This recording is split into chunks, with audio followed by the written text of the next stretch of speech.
Dodgy Paul. Paul was very entertaining, but to society, a menace. He's been up in court more fucking times than Tim Henman has played tennis. And the same day I got Paul a job, I also employed Mr. Daniel Cronin. At least he was an experienced rep, which stopped my boss Bernie moaning, because he had started to moan a bit about all the staff I was employing, as none of them were getting deals, a fact he found annoying. Damn. I had a guy who worked on his own. His daily figures he would phone in. He should have been called the Impregnator, because he kept getting women pregnant, but his name was Daniel Cronin. In fact, my boss found it so annoying, he said, "That's it, kid up, you can't employ no more." In the meantime, Smith had quit her job and accused Muffet of being a whore. Muffet. On occasion I'd get my willy out, and quite often I would stuff it in the shaven pussy of my new recruit called Muffet. All because by now, you see, I'd got round to some Muffet humping. And well, she was sort of Smeth's best friend, so Smeth thought that I was dumping her for a skanky Muffet. But I'm not sure how she came to that conclusion. It's not like me and Smeth were intimate, and I was under no illusion that it wouldn't have worked anyhow. I mean, Smeth had too much baggage. Her pussy may well have been quite nice, but it could have smelt like cabbage. So I concentrated on her mate, little skanky Muffet. Of course, every night we spent together was a night she had to rough it, in proper cheap and grimy, shitty Cliftonville hotels, with dirty fucking bed sheets and strange unusual smells. Though Muffet, to be fair, was happy to put up with the damp and fleas, just so long as she was pissed enough and full of lots of ease. Right, anyway, yet again, I diverted off the story, and this bit does sound a bit made up, like Jack a fucking Nori, but it is in fact completely true. See, Scottish Power had now learned that I really shouldn't be working at all until my Energy Shore ban was overturned. There was no way Scottish Power could employ me without Energy Shore's blessing, and yet there I was, completely banned, but doing Energy Shore assessing on all my fucking sales reps, like Scottish Power had requested. Which is why my boss, called Bernie, had now seriously protested. He told the main Scottish Power boss that he should get the decision reversed.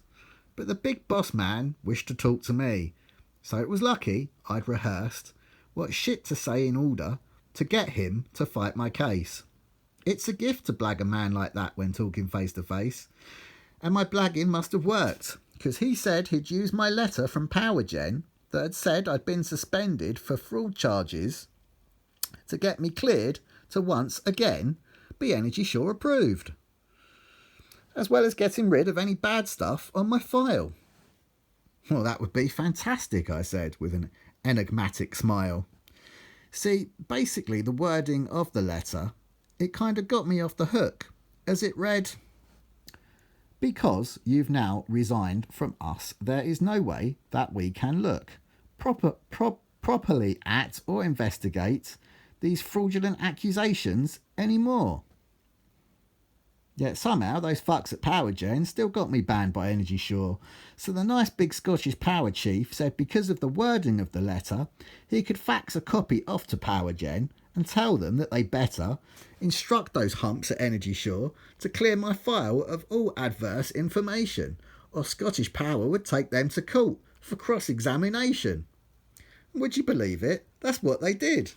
Bernie phoned me, quite delighted. "Hey kidder, I've got terrific news. Your Energy Shore file's no longer blighted. We've gone hammer and tongs to sort this out, so don't you ever let me down."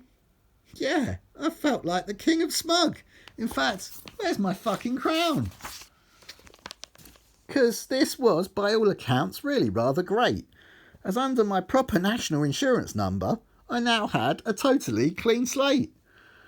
Which meant, if at some stage I left this job, I could try British Gas once more. For now, though, I was a Scottish Power boss, and still fucking Muffet, the skanky whore. Besides, the infamous Dodgy Paul had provided his 12-seater minibus, which I got little Matt to drive about, so as great big groups of us could go on crazy expeditions to new council estates where we could knock, especially ones that were fucking dirty, like Muffet's dirty yellow frock.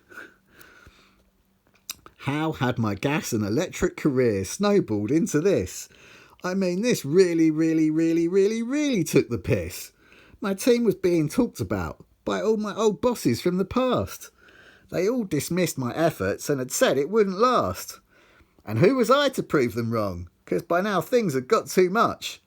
Plus, my Energy Sure status was now okay, which was a fucking touch, because that meant I could work for British Gas, taking with me Muffet and Tim. But just before I quit Scottish Power, I did something rather dim. I don't remember doing it, but it was to be the final nail in my gas and electric coffin. You see, I had to put in the odd sale, but because I resented doing it, what with being manager and all, I put in a dodgy deal or two, instead of not at all. But one of those deals I got pulled up on, because I'd signed it for the customer in question, causing Martin, the fat Australian, to say there was absolutely no suggestion of any other course of action besides me being sacked right there and then. And being banned, yes banned, from the industry yet again. Sorry mate, I don't know what to say. I can't believe you did it. You must have been fucking pissed, because you clearly wasn't with it. And that was that. No more gas. I handed back my Scottish Power badge and folder. Being 30 hadn't made me sensible, it just made me feel a little older. There was no way now I could work for British Gas. I checked, but they said no. Tim and Muffet still got jobs there, but Muffet, the little hoe, was not a girl that I could trust, so I thought now was the time to blank her, especially as I knew for a sale or two she'd let any geezer spank her.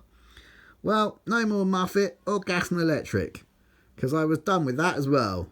All I wanted to do now was chill with my dad, who by now was quite unwell.